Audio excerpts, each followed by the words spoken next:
session we're having on a new short inquiry that we're making into the impact of the war in Ukraine on UK defence 2 years after the invasion. And we will consider what interim lessons can be drawn, strategic and operational. This is a public session. It's live on the Parliament website, and a transcript will be taken and we'll send it to you in case there are any changes of matters of fact that you want to make. Can I remind members, if they have any interest, to declare them if they're pertinent to the inquiry when they're first speaking. And may I also ask you to give a brief introduction when you answer the first question. I think that's it. I know that you're probably old hands at this, but can I just ask you, we've got quite a lot to get through in round about an hour, so if members of the committee can keep their questions short, and yours will be exactly the right length, but not too long. Could I start looking slightly more strategically to frame the discussions about some of the more operational issues? How do we think the nature of the threat from Russia has changed as a result of the invasion of Ukraine? What are the implications of that for our deterrence, both nuclear and conventional? Well, perhaps I can start. Of course. Shashank. I'm Malcolm Chalmers. I'm the Deputy Director General at the Royal United Services Institute just down the road in Whitehall. And there's a long answer to that question, but let me try to be as brief as possible. I think the events in Ukraine, the invasion of Ukraine, has both revealed a degree of Russian willingness to take strategic risks on the one hand, and it's revealed a Russian military which I think is weaker than we thought before the invasion took place, but also has a degree of resilience and ability to sustain conflict over a long period of time, which is worth remarking. I think in terms of its implications for deterrence, so much depends on how this war ends. As long as Russian conventional forces are tied down in a grueling and high casualty war in Ukraine, then they pose relatively little threat, certainly in terms of invasion to other countries, including NATO countries. The concern, of course, is how the war ends, and if the war ends in a way which is involves to a lesser or greater extent a Ukrainian loss and a Russian victory, then in those circumstances, does that mean that both the appetite for risk increases on the Russia's part rather than reduces, and on the other hand, given time, Russia will be able to mobilize forces which over time can pose a renewed threat to NATO alongside that increased risk. And maybe the last remark on that second point would be that for a long period after the end of the Cold War, Russian defense budgets were relatively limited. There was some uptick, some significant uptick after 2008. But it's only really since this war started we've seen a massive increase in the resources that the Russia state is putting into defense. And over time, that really will make a difference.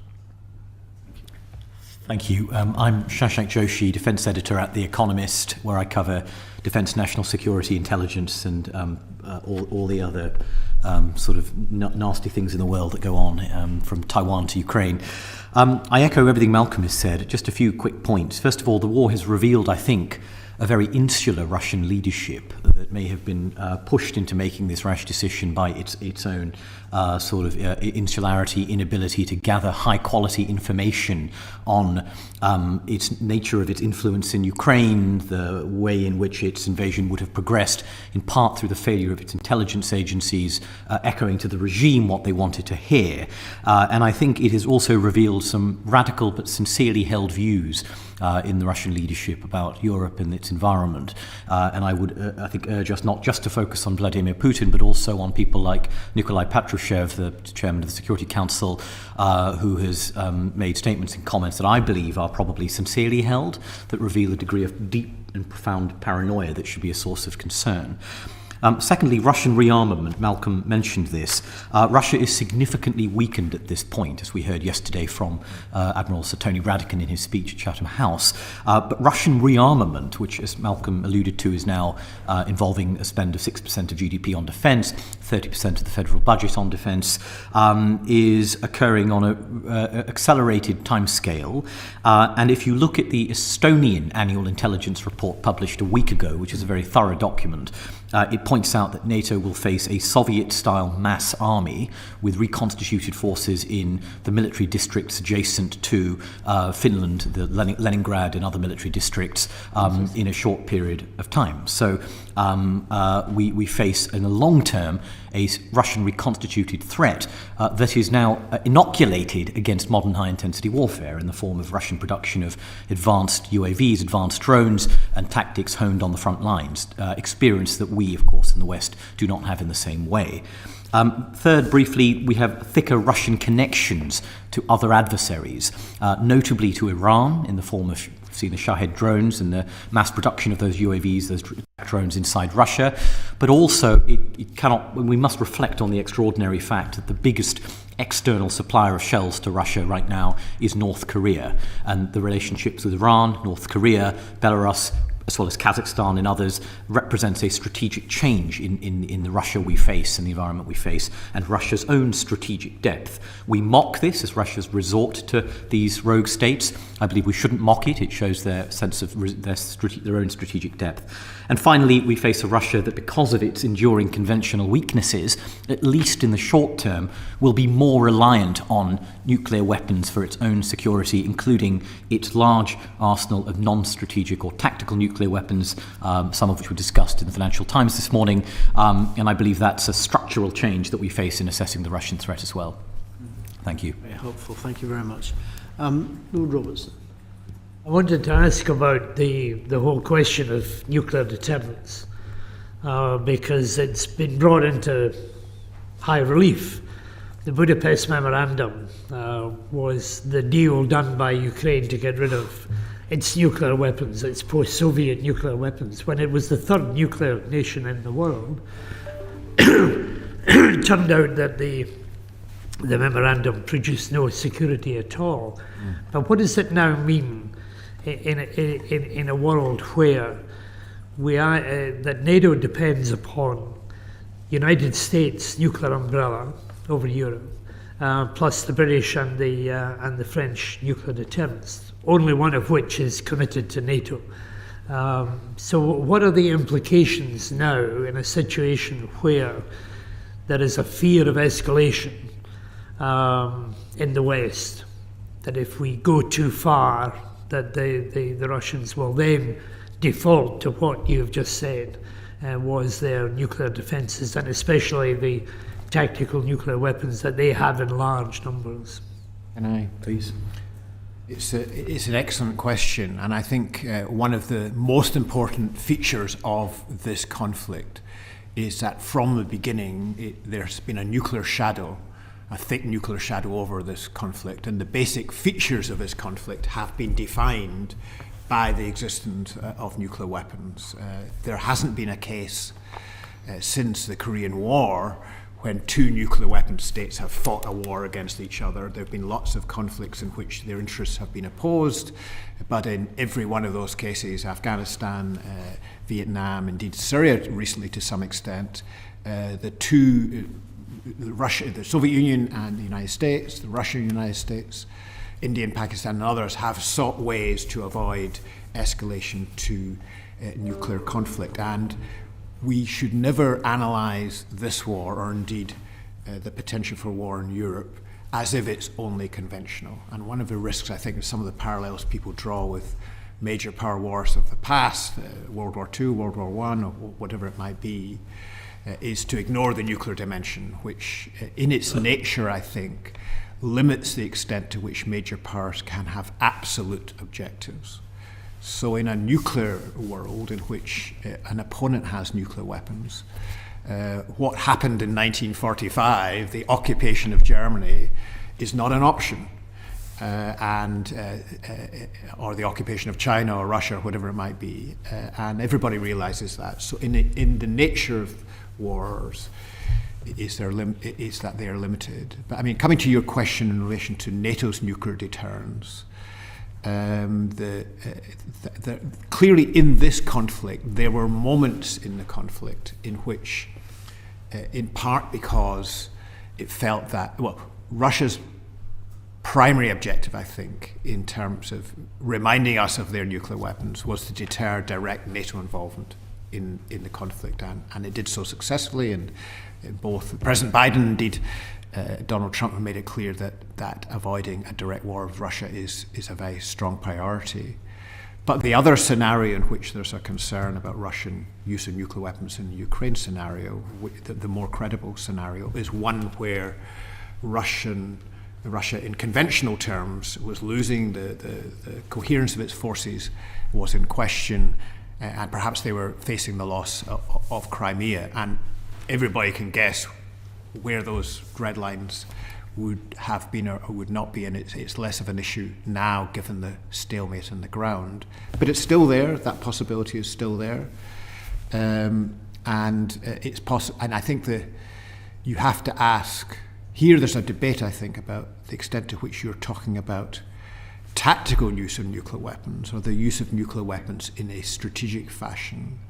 My view is that the use of nuclear weapons in a strategic fashion is a greater danger and actually rather more likely than the use tactically. Tactically suggests it's designed to give you some conventional warfighting advantage, the use of nuclear weapons on the battlefield. And that's, I think, less of the issue. If Russia were to use nuclear weapons in the context of Ukraine, or indeed in the context of a conflict over the Baltic states or whatever it might be, it would be to totally change the language of the conflict and to bring the conflict to an end on its terms as rapidly as possible, because we in the West would be faced with very difficult cost-benefit calculation. Are we really prepared to put our citizens and our countries at risk for whatever the issue at stake may be? And of course we can ask the same question back to the Russians in terms of our nuclear forces. It can become a game of chicken of the sort we saw in the Cuban Missile Crisis, where the enormous pressure to come to a political settlement arose out of the realization by both Kennedy and Khrushchev of what the consequences of a all-out nuclear exchange, for which both were mobilizing, might be.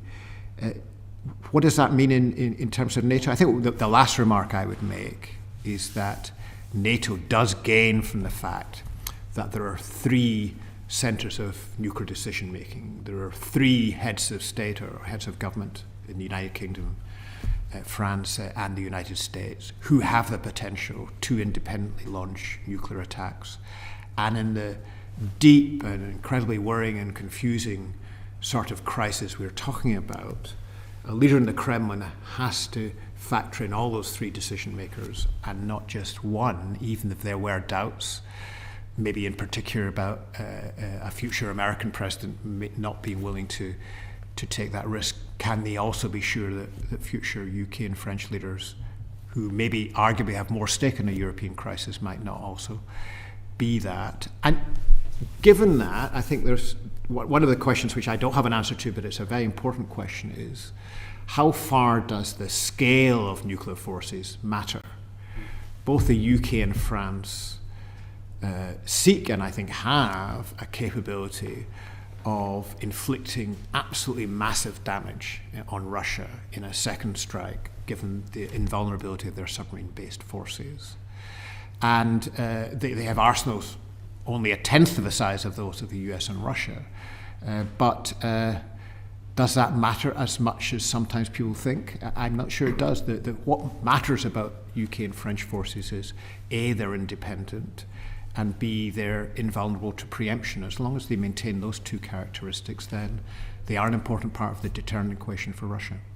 I'd like to add just a small coda to that, which is the issue of non-strategic weapons is rising in prominence for a variety of reasons. And whilst I agree with Malcolm, there is an argument that says in a world in which the US extended deterrence umbrella over Europe is in question, whether that is because of an isolationist president or some other factors, then the nature of the UK and French deterrence, separate to their size, raises some awkward questions. And that is the fact that France, of course, has a dyad. It has a sea-based leg, as we do, and it has a air-launched leg, air-launched missiles that could be used without compromising the location of its SSBNs, its ballistic missile submarines. In the UK case, that is somewhat different. There is a question, I think, that would be asked as to whether the UK would be able to engage in sub-strategic use without compromising the location of its submarines. And I think, therefore, a question arises in Europe, not just as to whether the UK and France have adequate weapons, adequate stockpiles to preserve deterrence against Russia in the absence of the US strategic deterrent, but also whether they have adequate sub-strategic capabilities. And that has given rise, I think, to some discussion over the years as to whether the UK should contemplate a separate air-launched leg as well. But all of these questions are quite hypothetical until such a time as the US commitment is in more doubt. I should have said that 2 or 3 members are going to have to leave early to go to a memorial service, so please don't be offended if several people walk out. Lord Grocott, who's one of them? Yes, it's nice to get in early, and thanks for your evidence so far. This is my question is really about the type of war that's being fought in Ukraine. In shorthand, I suppose you could say it's got all the characteristics of a 20th century, or maybe an early 20th century, a very early 20th century war, being fought in the 21st century. And I wonder whether this, what implications this has, bearing in mind, at least as far as this House is concerned, we've quite recently had a select committee which has focused entirely on autonomous weapon systems, AI, cyber security, all those kind. I don't think the committee made this assumption, but with the possible implication that warfare would be dramatically different in the future from how it had been in the past. And I'd just like your take on that, really. I mean, has the war as it's developed come as a surprise? Its nature, its methods come as a bit of a surprise to people whose role in life is to anticipate these things, and what implications does that have for our defence strategy? Scott, can I kick off on that? Sure. Just in the 1990s, the dominant idea in military science was the so-called revolution in military affairs. And the idea was that sensors, satellites, computer networks, precision weapons would mean that wars looked like the first Gulf War, sort of rapid, swift, decisive battles. And I think what we have seen in this war, and certainly to some surprise, is that whilst those sort of tactical principles have been true, we have seen unprecedented levels of sensing, precision weapons available to all, right down to the lowest tactical levels at very low cost. The effect of that has not been a kind of clinical, swift war of maneuver involving breakthroughs and large movements, but actually has been a static positional war of attrition. And what I take from that is that technology can amplify the effect of mass. If you have drones overhead, then your small stock of shells can be directed more precisely and will go further, shell for shell. It can complement your mass, but it doesn't replace mass. That is, even if you can fire shells more precisely, if both sides are using modern technology, modern sensor networks, modern drones, modern AI, as we are seeing on the front lines today, it may be that the result is relatively indecisive, and it does not obviate the need for large stockpiles, because you will never have enough advanced high-end munitions to hit all the targets you see. You will always be reliant on large volume, cheaper munitions in some fashion or other. We see this not just in Ukraine, but we also see this in Gaza, where the Israel Defense Forces, having relied almost exclusively on precision-guided munitions in the first week of their campaign, used a greater and greater proportion of unguided munitions later on, in part to conserve their limited stockpile of those advanced munitions. So overall, the lesson is technology is essential, but if both sides have it, if both sides are employing it, it does not mean you can have small, lean, boutique forces, because they will get chewed up over time. Maybe I could just add a couple of facts to that. I very much agree with what Shashank has said. Every war is a surprise to careful analysts, because every war is unique, and a lot of what happens is contingent. It was not inevitable that Ukraine survived the initial assault. Things could have gone in a very different way, in Kyiv in particular, given the Russian commitment to special forces to assassinating the leadership.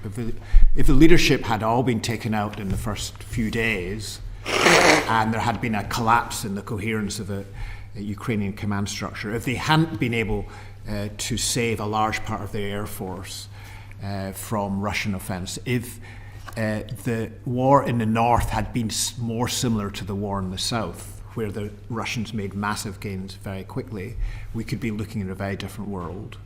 So that's the first point. One of the main reasons, of course, why that didn't happen was the sheer size of Ukraine. So despite the fact Russia made quite significant gains at the beginning of the war, they had a lot further to go, and even a large capable army like the Russians found their forces spread over a very large perimeter, which later on in the conflict, of course, they've reduced the size of their front line very significantly, but initially they tried to take the whole country very quickly, and partly because they are spreading the resources, failed to do so. So in terms of lessons for the future, well, there are not many countries as large as Ukraine. If you're talking about one of the Baltic republics, for example, or Moldova or whatever, then there's a much greater potential for concentration of forces by an adversary. Another feature which we shouldn't forget, which explains part of the nature of the war up to now, is that both sides have relied to a very large extent, especially at the beginning, on stocks of weapons, delivery systems and munitions inherited from the Soviet Union. These were built by the Soviet Union, not by Russia or Ukraine, but by the Soviet Union, and they had those stocks.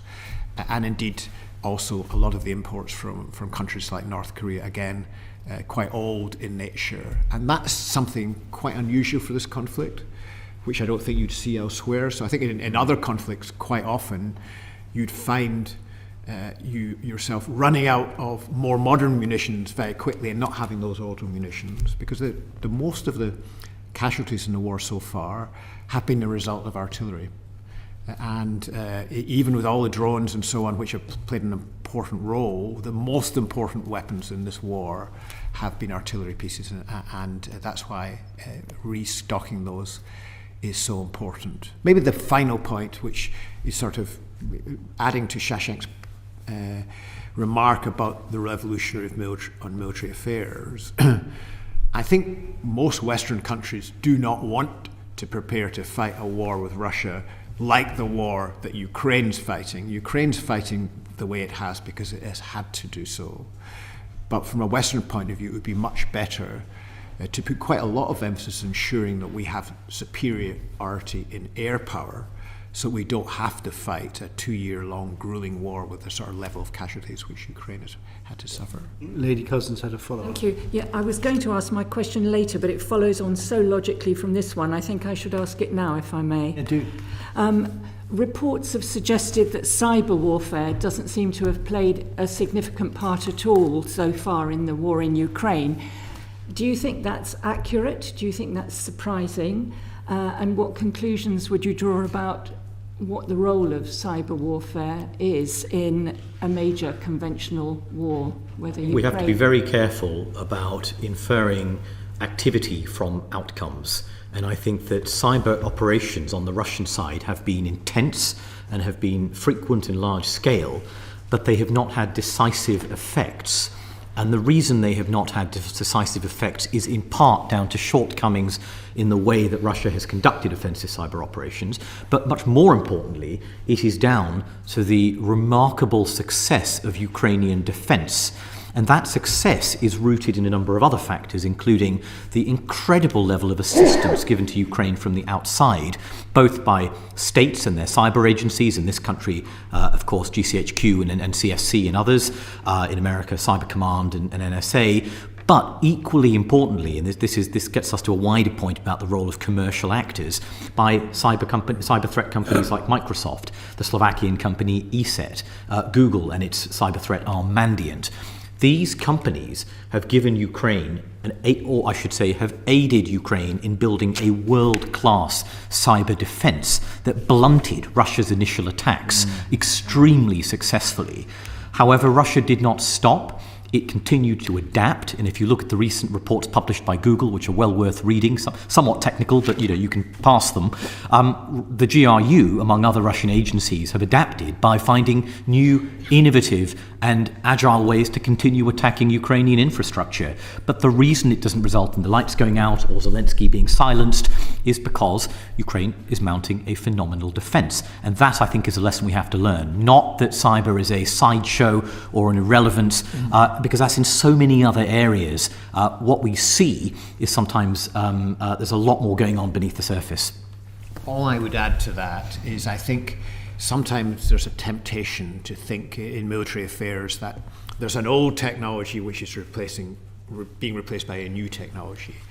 And I think it's much better to think of it as a situation in which the orchestra of military instruments is widening. So it's not artillery being replaced by drones or tanks are being replaced by cyber weapons. It's all of those. And the key to military success is very often combining those. So it makes the job of a military commander a lot harder because they have a much wider range of instruments at their disposal. Because this is a war between two opponents who in many respects are quite equally matched, whatever one side does, the other side will find an answer to quite quickly. So agility will be absolutely key. Great, thank you very much. Lord Soames. Thank you, sir. Gentlemen, thank you very much for fascinating evidence. So, reverting to the kit question for the moment, how feasible do you consider it for the United Kingdom and its allies to maintain larger weapon stocks and the industrial ability to deliver that to enable ramping up for the future? And what, if you did agree with that, would be the trade-offs? It's a really excellent question. I think the short answer is it certainly is possible. But I think in the UK, maybe more than some other countries actually, we have had a long period in which we've optimized our forces for expeditionary warfare in situations in which the usage of stocks has been relatively limited, in which in some areas we really haven't had an opponent at all. We haven't had to worry about air defense, for example, and we're now trying, maybe not quickly enough, but we are now trying to reorient towards peer competition, which requires much more of many things. If you were simply looking at the question of weapon stocks in isolation, then the cost can be manageable. Most of the defence budget goes on personnel, on new kits, the maintenance of platforms, infrastructure, and so on. So even if you double the amount you're spending on munition supplies, then as a proportion of the total defence budget, it doesn't break the bank. Although, of course, there may be other things you need to do in those other components. But nevertheless, if you prioritise this, then I think you can make a real difference. And I think the US and European industry is beginning to gear up in this regard, albeit very more slowly than we like. But certainly, and Shashank probably knows the detail more than I do, the expectation is by 2025, there's going to be a much higher production of artillery and other things which are critical to Ukraine. Where I think I would add a note of caution, however, is perhaps to distinguish between the mass production of things like artillery shells, fairly standard products, standard designs, where there are real issues of industrial capacity and raw materials and so on, because everybody's trying to get them at once on the one hand. And the question of stocks of more expensive high-end item on the other, of cruise missiles or like Storm Shadow, things of that nature, where the unit cost is significantly higher, the level of sophistication and skill necessary to produce them is greater, which is also a priority. But there I think that the costs are more significant. Just a few points in response. First of all, it's not just feasible, it is imperative to maintain larger stocks. Everything I hear from army sources and others is grave concern about the levels of stocks at present, and that's got to be addressed. Deterrence depends on signalling you have credible military forces, and if you have kit or weapons without the things that enable them, whether that be ammunition or the intelligence platforms to target them or the spare parts to maintain them in the field, you don't have deterrence. And the Russians read the same things we do, and they know to some degree the state of our forces. Secondly, I would just say we should think about this not on a national basis alone, but an allied basis. We are seeing some very welcome initiatives on joint procurement. For example, huge purchase of interceptors for Patriot missile batteries across Europe between, I think, the Germans and the Dutch. And it's that purchasing at scale that will enable us to restock these arsenals in a sustainable way, rather than doing it on a boutique national basis. That's completely essential, and that depends on a degree of standardization. And one of the lessons we've learned is we cannot have 155mm ammunition that is non-standardized across NATO guns. It is just ridiculous to be in such a situation, even if that has arisen for good reasons. The final point is we ought to think of these things not just as national ammunition stockpiles for our own use, but as allied stockpiles. I mentioned earlier North Korea is the biggest provider of shells to Russia. Again, it is equally remarkable that the country that has underwritten Ukraine's offensive last summer was South Korea. How, as Europeans, have we allowed such a situation to arise? As generous as it is of South Korea to have entered into such a deal with the Americans to do this.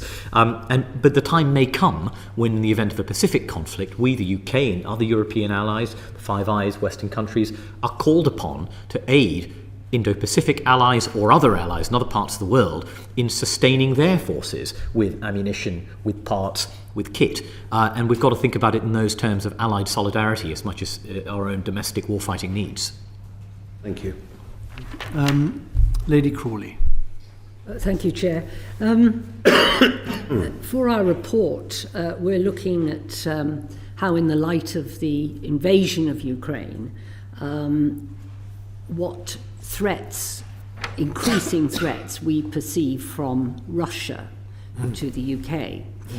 And I'm interested in, particularly in the issue of maritime security and the threats as far as subsea cabling is concerned around our island or around the British Isles and Ireland for things like communications, energy supply, and so on. Do you think we should be recalculating the Russian threat to our maritime security as a country? I think that we have underestimated the threat for a long period. And in private, I think officials understood that there were great vulnerabilities, but there was also a hesitance to talk about that publicly for fear of causing concern or indeed even inviting aggression. And I think the war in Ukraine has changed some of the discussion around this, notably because of the attacks on Nord Stream pipelines and on Baltic cables. But the difficulty here is attribution is extraordinarily difficult in the undersea domain. We still have a patchy and imperfect understanding of who blew up the Nord Stream pipeline. And indeed, my personal suspicion is that the likeliest hypothesis is that agents of Ukraine probably did it, but we can't say that with any certainty. The Baltic cable cutting episodes from last autumn were initially widely thought to be the work of Russia. And there was, of course, a Chinese ship, the New Polar Bear, in the region as well. NATO officials, many of them, thought that Russia was likely responsible. Now, in all my conversations with regional officials in Northern Europe, the suspicion is that it was indeed an accident. And if this many months on we are still unable to achieve a firm attribution of what caused this damage to cables, and indeed there have been episodes of cable cutting you may have noticed in the Red Sea just now in the past week, it's very, very difficult to protect if you can't even attribute months after the fact. I would say that we are making the right steps in this direction. There's a new NATO cell for the protection of undersea infrastructure based, I think, out of Marcom in PGHQ. And in addition to that, what we're all realizing is that states can't do this without much better ties with the private sector operators of data cables and other infrastructure. And of course, private companies dominate this landscape. We've seen some pioneering efforts in that regard with, for example, Italy, and if the Italian state talking to private companies.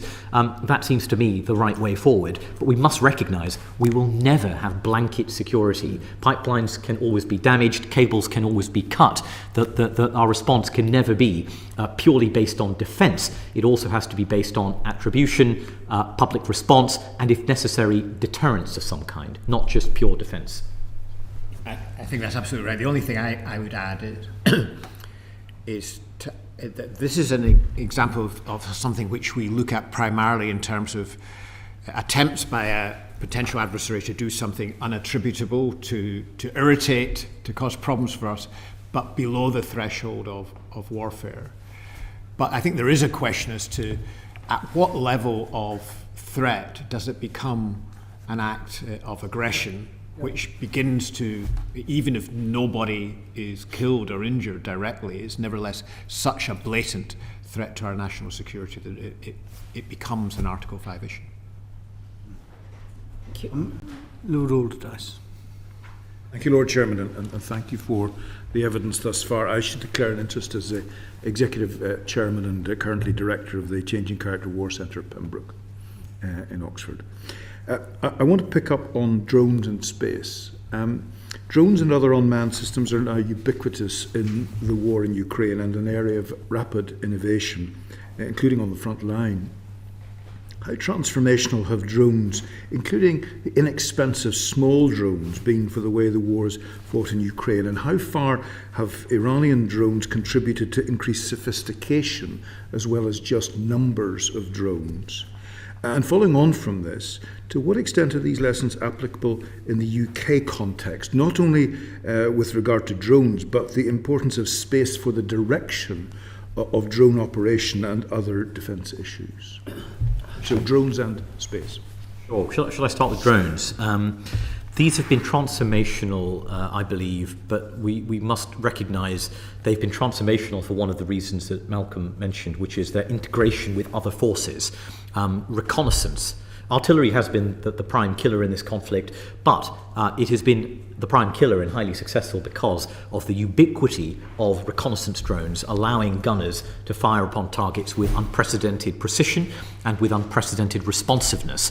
And so the time that a ground force has between being spotted and being struck has shrunk dramatically from perhaps hours if a unit does not have its own organic drone capability to minutes if the opposing force does. And I think this is what has contributed to the changing character of war, indeed, right? The unprecedented jeopardy and sort of sense of lethality on the battlefield.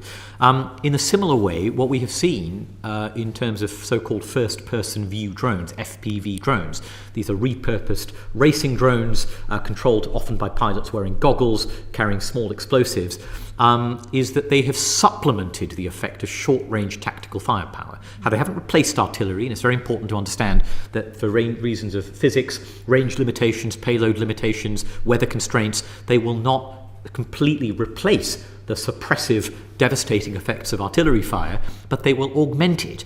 And indeed, a weapon that was basically not even being used at the beginning of Ukraine's counteroffensive last summer is now being used in substantial volumes on both sides of the war to inflict substantial casualties. And I would say that it will begin to challenge traditional weapons in some areas under some conditions. And I would point specifically to anti-tank weapons, where once a unit may have used an anti-tank guided missile, even if that may be a superior weapon in range, in effectiveness, if you can have a cheap FPV drone that is available to a lower level unit that would not previously have had an anti-tank capability. That is changing the level of firepower at their disposal. So we are seeing unprecedented innovation in Ukraine. We ought to be observing it extremely closely, watching to see what operational lessons we can pull out of it.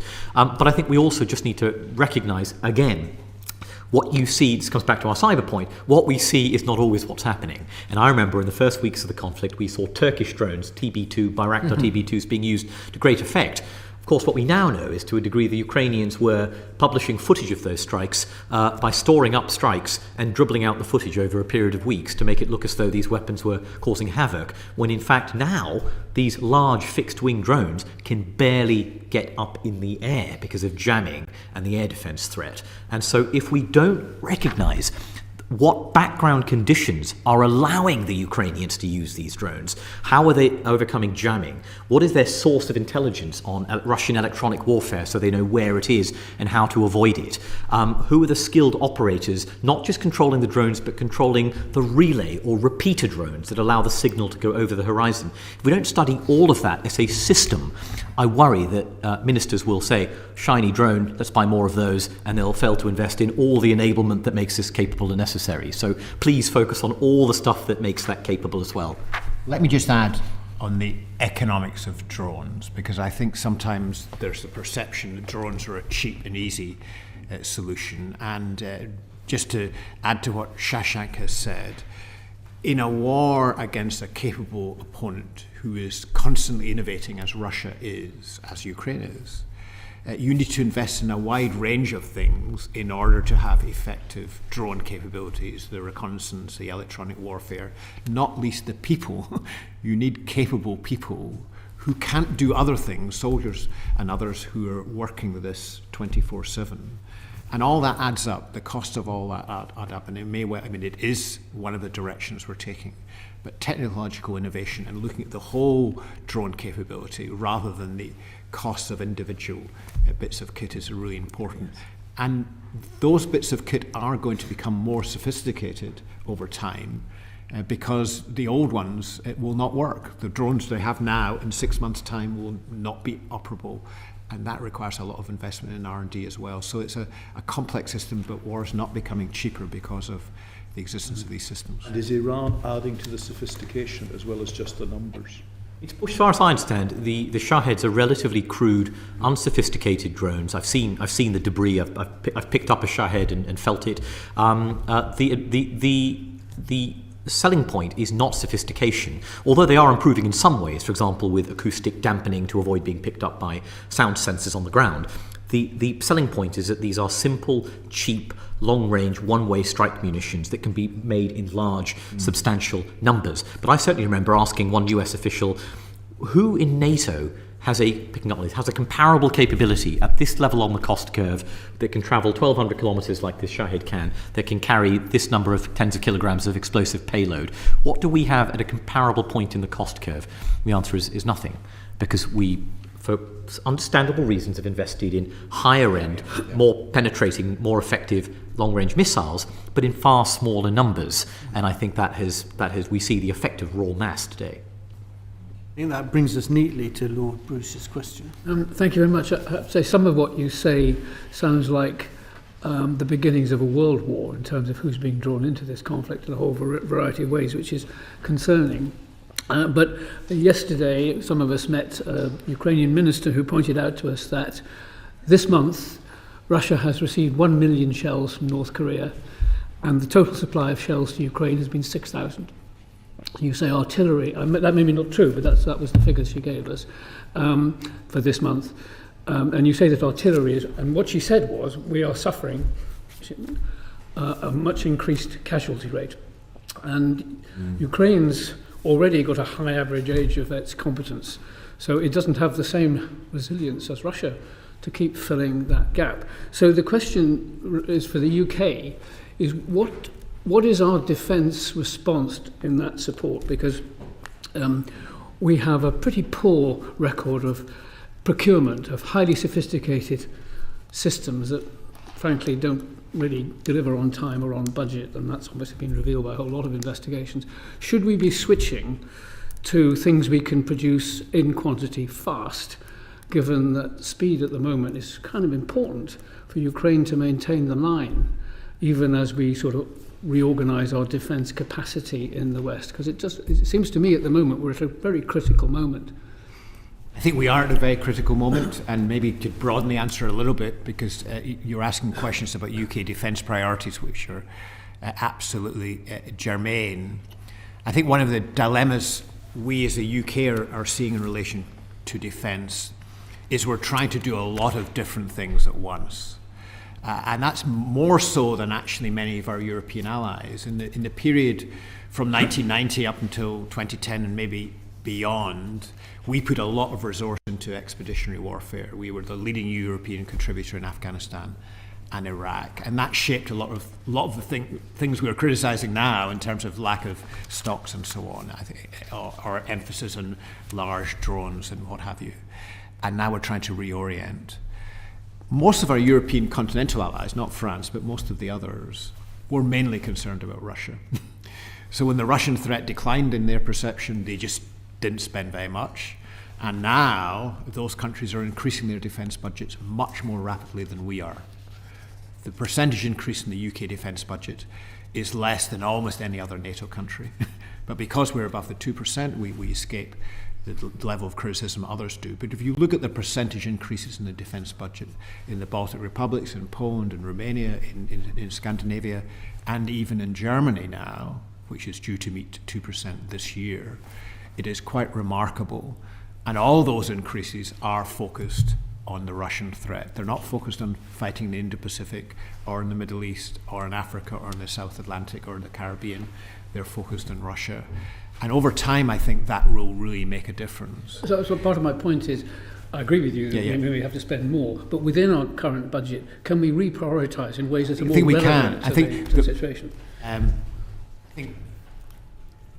Yes, I think we can, but the easy questions are to say where you should spend more. The hard questions are where to spend less.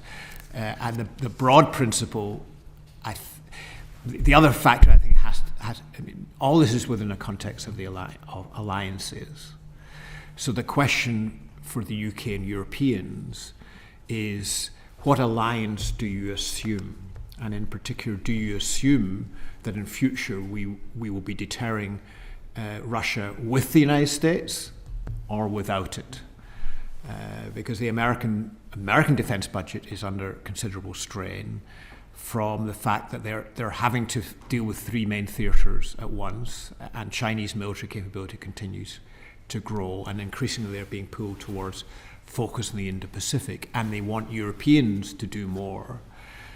And it's not simply a question of numbers. It's not just that we need more tanks or artillery pieces or combat aircraft.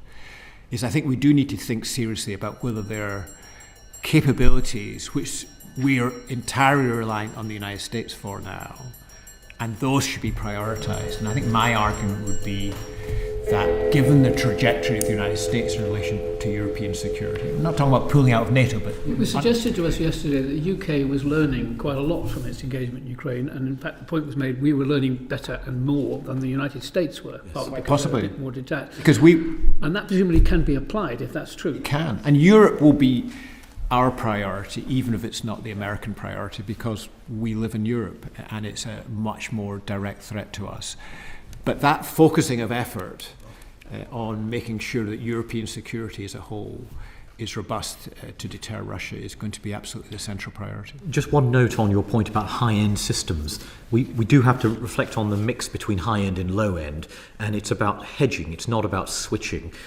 If you look at the weapons that have had devastating effect in Crimea, that have taken out Russian S-400 air defence batteries, it is British Storm Shadow and French Scalp cruise missiles that are expensive, scarce in number, difficult to use, require extensive targeting support in various ways, but they've been highly successful, and indeed they have contributed to the considerable destruction of the Black Sea Fleet and its support infrastructure.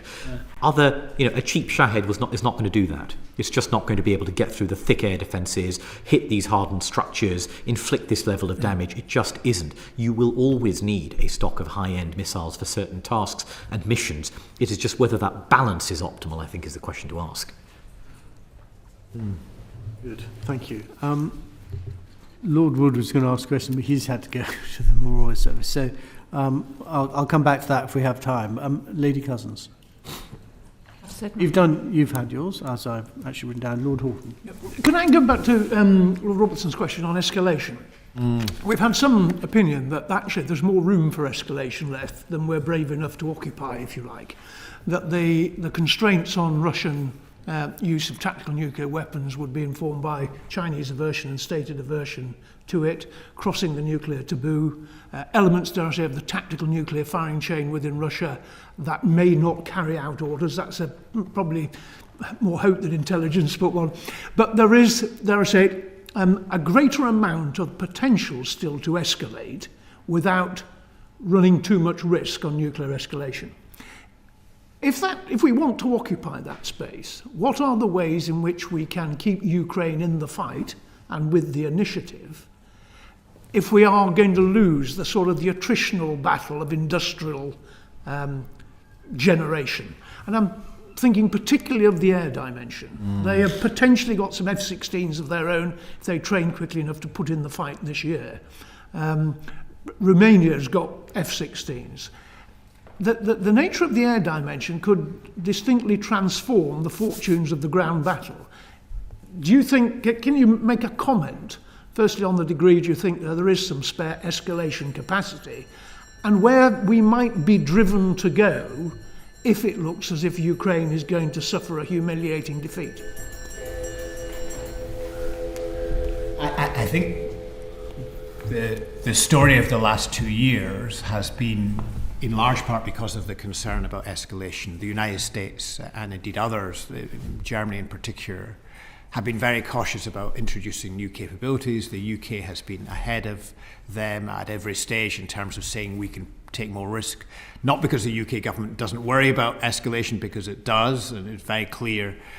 Indeed, in the weapon systems we supply, we put conditions on them not being used against Russia itself. So we do worry about that, but we set the line in a different place. And I think, from my point of view, the UK government's right to balance that risk in a rather more liberal fashion. Air power is clearly an element in this. I think we shouldn't underestimate the logistical challenges to Ukraine of maintaining a major fixed-wing aircraft capability, because they need the airfields in Ukraine to operate from, which the Russians will be seeking to target. You need lots of skilled people, not only the pilots, but also all the maintenance personnel. But they're losing their own aircraft and they need them replaced. And the introduction of F-16s, I think, will play a useful role. It's not a magic bullet, but it can play a useful role. I think that the other thing would be, I think that are there other game changers? The Towers from Germany would help. I mean, the Storm Shadow, I think, is very important from the UK and France, but there are limits. And there are limits to how far we are prepared to run down our own stocks of that sort of munition. I mean, I think that's a challenge across the alliance, that some countries, some smaller countries, have been prepared to donate a very large proportion of their stockpile to Ukraine, because their security in any case relies primarily on being a member of an alliance and the support of others. But for larger countries like the UK, I think there are real questions about how far do you need to maintain your own capability for the possibility that Ukraine will lose. So there's four things that Ukraine needs. One of them is manpower. We can't provide that. They need to mobilise. Number two is large-scale ammunition. We can provide it and must, and it's within our reach. Third is training, particularly formation-level training, and higher than unit training. We can do that. And fourth is technology, including naval drones. It's been publicly alleged that there's external support for Ukrainian naval drones, and these have been highly effective, including also autonomy in the use of some of these UAVs we talked about, and the way that may aid last mile or last 100 meters targeting. None of those things seem to me to be an escalation problem, apart from manpower, but none of those. These are all funding problems, cohesion problems, policy problems, collective action problems. None of those are escalation problems. The escalation bit F-16s, we've crossed that boundary. F-16s are coming in. I'm afraid I'm really sceptical about any notion of wonder weapons for Ukraine.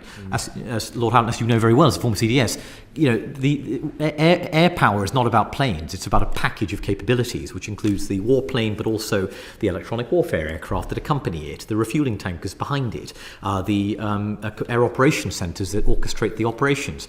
Ukraine will have the plane. Will it have all these other capabilities capable of utilising them effectively? I'm afraid, officials say really the F-16s are seen as, say, post-war capability. That's how they talk about it. I don't think they have great hopes it will change the air balance or recover air superiority. I'm highly doubtful it will. Taurus is a great weapon. It will supplement dwindling Storm Shadow scalp stocks. Germany should provide it, of course. There are some rather niche reasons I'm happy to get into at another time on why they may be constrained. But again, it's not going to be a game changer. It will just allow more of what we've seen in deep strikes. The real debate is one we saw erupt in Paris on Monday, which was President Macron's suggestion about the introduction of ground troops into Ukraine. He later clarified, slightly unhelpfully, belatedly, not for combat purposes, but for other purposes, including, French officials said, demining, forward cyber activities, maintenance of spares.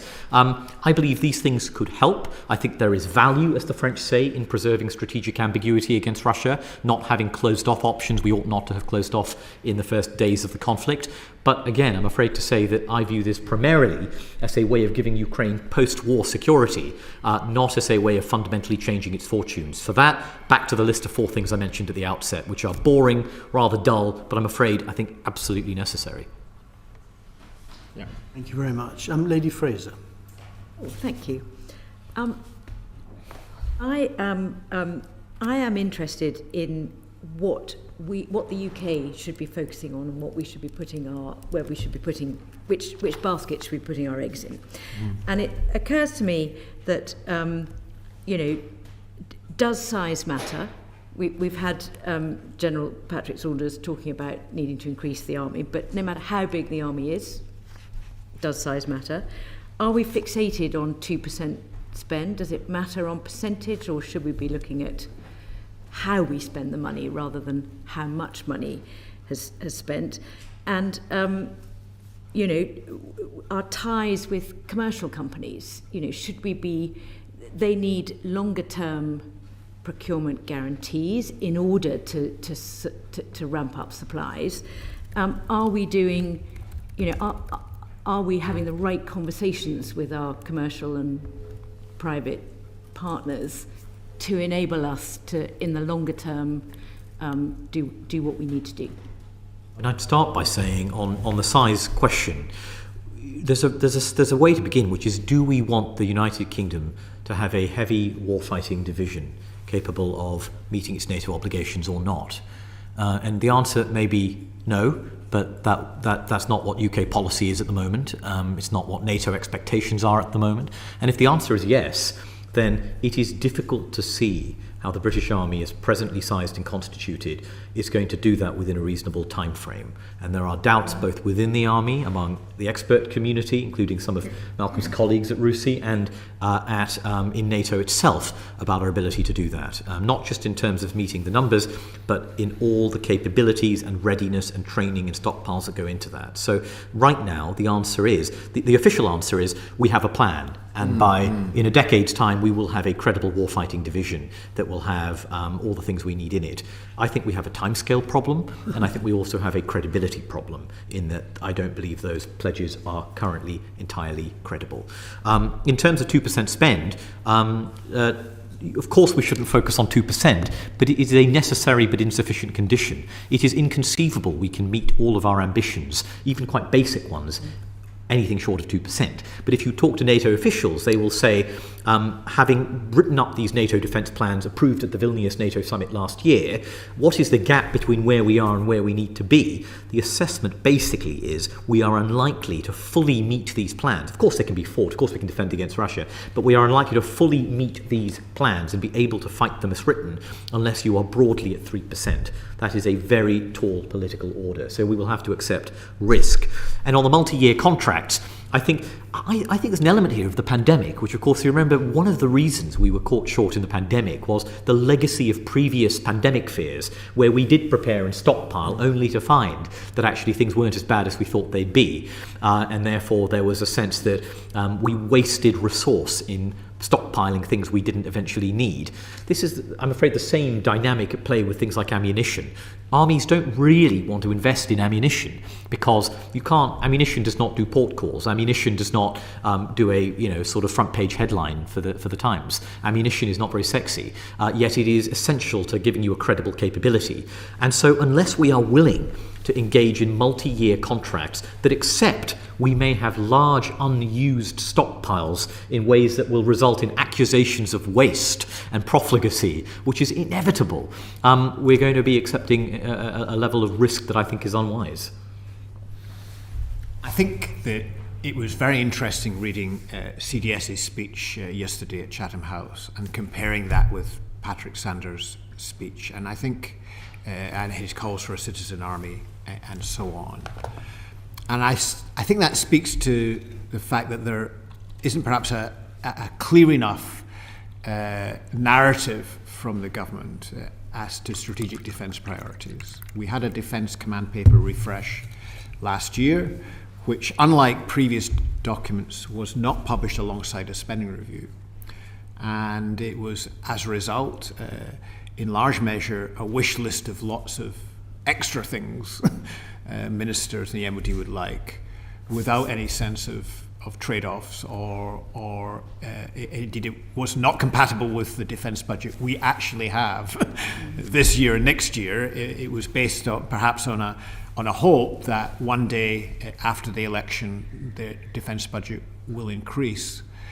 And in the absence of that clear sense of priorities, you get two of our most senior military leaders giving a quite different strategic perspective and a sense of what the priorities are.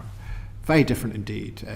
Sanders talking about making comparison with 1937 and 1938, talking about citizen army, massive mobilization, as if we're about to face another world war similar to those two world wars.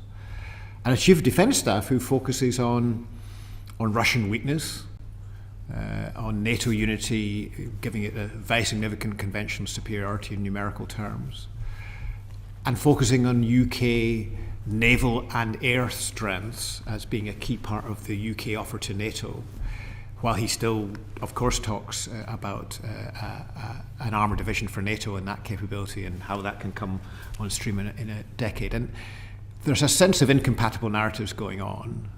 What I think is clear is that the UK right now spends about 2.2% of GDP on defence, and the working assumption in the Treasury is that proportion is going to more or less stay constant. It's not going to fall, but it's not going to increase. And if that's a budgetary perspective, then you're going to have to make some much harder choices at a strategic level about where the focus on UK defence efforts are. I don't think you can make that choice without thinking about how we cooperate with our key allies in Europe and indeed the United States. I mean, that has to be the driver of where we can best make a contribution in our national interest. Too cynical to suggest a difference. One of the differences between the two speeches is that one is in charge of the military and has to present the best possible case, and the other's just about to leave. One's an army man. Highly possible. Right. I think, is there anything else that anyone would like to ask? Because we've covered actually what Stuart Wood is going to say. If not, thank you very much indeed for it's a terrific start to our inquiry, a very broad-based level, coming down to some interesting points as well. And we're very grateful. As I say, we'll send you a transcript and you can correct any errors of fact. But in the meantime, thank you so much for your time. Yeah.